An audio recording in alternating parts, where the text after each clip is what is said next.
Hi, welcome back to Sabri Bra. My name is Sabrina, and I'm here to help you during your bra journey. Today, I'm going to be breaking down the parts of a bra. Perhaps not the most exciting topic in the bra world, but it's a very basic and important topic to help you understand bras and how they fit. The two most important parts are the cup and your band.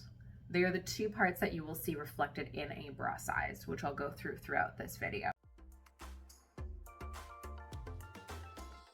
The cups are the two round parts on the front of your bra.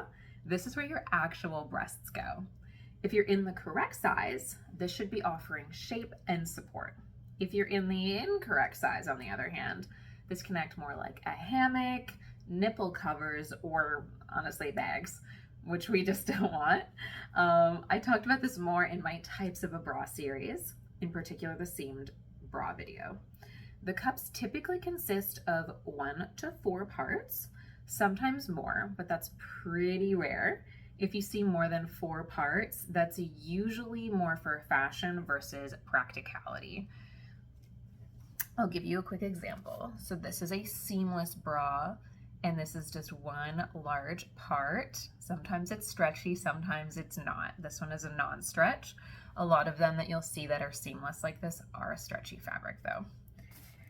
And then something that's got 3 parts. This is kind of an unusual shape, to be honest, for a bra, but it has 1, 2, and 3 parts.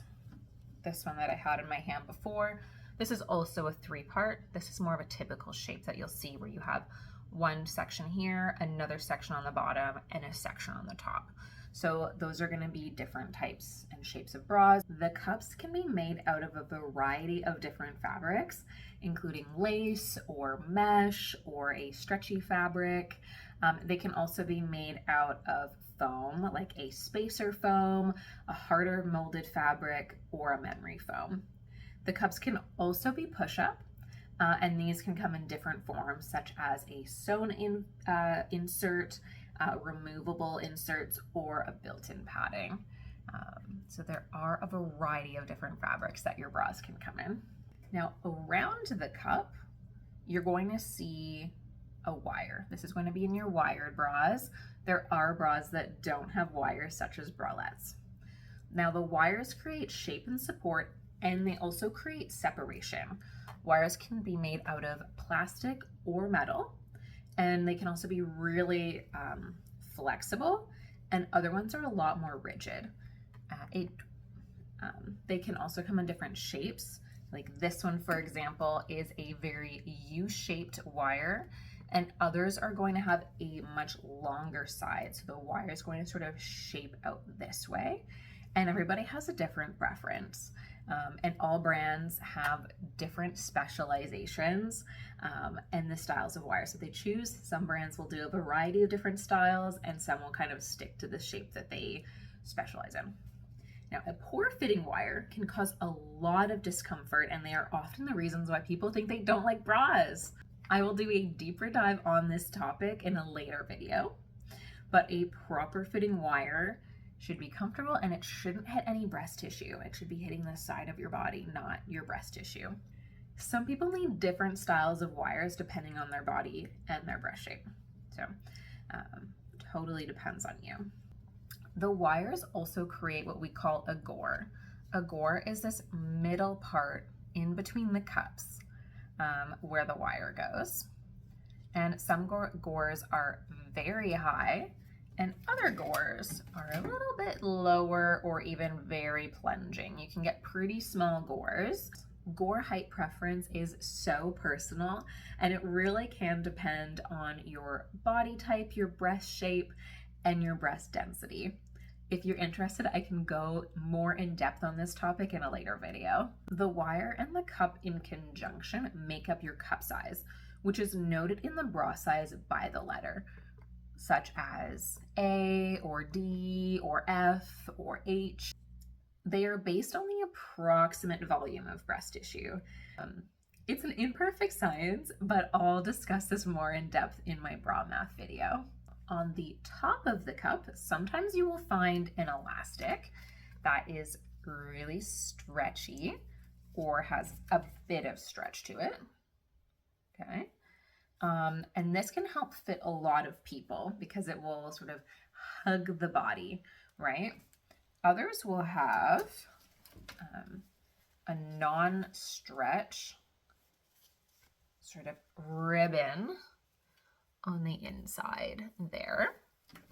And some will also have either like a bias tape or a non-stretch version of a bias tape. This one is non-stretch, okay? So that fold over fabric. The non-stretch will help prevent your bra from stretching out over time, and it keeps the shape of the bra really nice. Both can be really comfortable and offer amazing fit and for different reasons. Moving on to the side of the bra, we have an optional side boning. You can probably see it better from the inside of the bra here. So this is what we call boning, and it's usually a pretty soft fabric, but it has some rigidity to it, and they can be made out of plastic or metal as well. Typically in a bra, you're gonna see it in a plastic. In things like corsets, sometimes you'll see boning more in a metal version. The side boning can offer extra support and structure to your bra.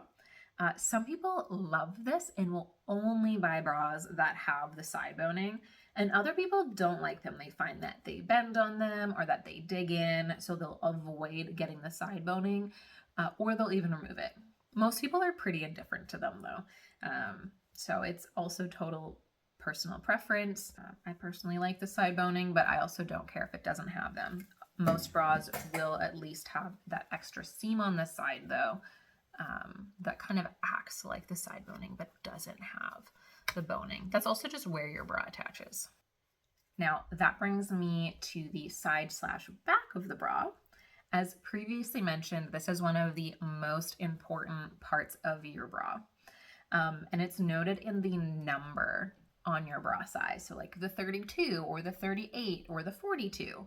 The number represents the circumference of your underbust or your rib cage, with up to 2 inches added to that measurement. The band is normally made up of 2 pieces on either side. This part is directly attached to the wire and the cup, and then the rest of the band is attached to the hook and the eye closure at the back of your bra. The band should make up 80 to 90% of the support from your bra. It's very important that you have this fit properly, which is snug. Otherwise, your bra won't hold up your breasts.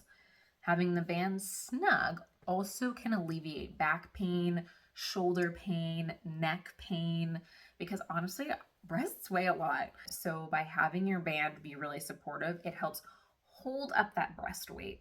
And it's not pulling on your shoulders, right? So it's all supported here, not from here. This is especially important when you have a larger bust such as myself.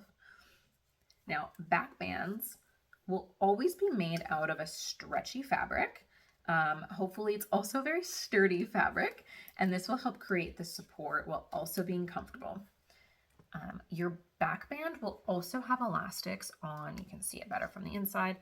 Your back band will also have elastics on the top and the bottom, and that top part also should reach up into the armpit underneath your arm along the top of your cup as well. And this will help keep the bra attached to your body. At the end of your band, if you're a typical back closure, you should have a hook and an eye closures. Most bras, you can see it better in this one. Most bras will have 3 rows of eyes. The eyes are the little loops, where this, in contrast, is the hooks, right? So they'll have 3 rows of eyes. Now, the number of eyes totally depends on the size of your bra, the brand of your bra. Typically, a smaller cup or a smaller band size will have fewer eyes, while bigger cups and bigger bands will have more eyes. This isn't always true though. Notably, a bra I used to fit with a lot was called Freya Fancies. Unfortunately, I don't have that bra anymore, so I can't show you it in person, but it was really cool because it was built for a bigger bust and it only had one row of hook and eyes, but then it had this additional piece that kind of created a triangle that attached here and here, I believe, and that created extra support from the band, and you didn't have to have all of it relying on the hook and the eyes. You don't see that very often, but it was a really cool technique, and I love to see it. Meanwhile, we have long lines, and those can have upwards of like 8 hook and eyes because it goes longer. So you naturally have to have more hook and eyes. Some people really like that. They feel like it really cinches them in, holds them up, and other people find it just too much bra. So it really depends on what you're looking for in a bra. Some bras don't have hook and eyes. This normally happens more in front closed bras. I can do a video on front closures later if you would like, or my feelings towards them. Similarly to hook and eyes, most bras have straps. A lot of people unfortunately rely on their straps for support, but you shouldn't do that.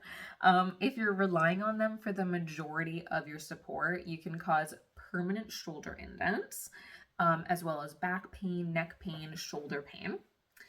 Your strap should offer no more than, say, 10% of the support from your bra. Most of this should be keeping the top of your bra cupped flush with your body and not keeping the bra on your actual body. Honestly, a proper fitting bra, you should be able to slip off the straps and your bra should not fall down. It should still offer you quite a bit of support. The bra just might not sit as close to your body.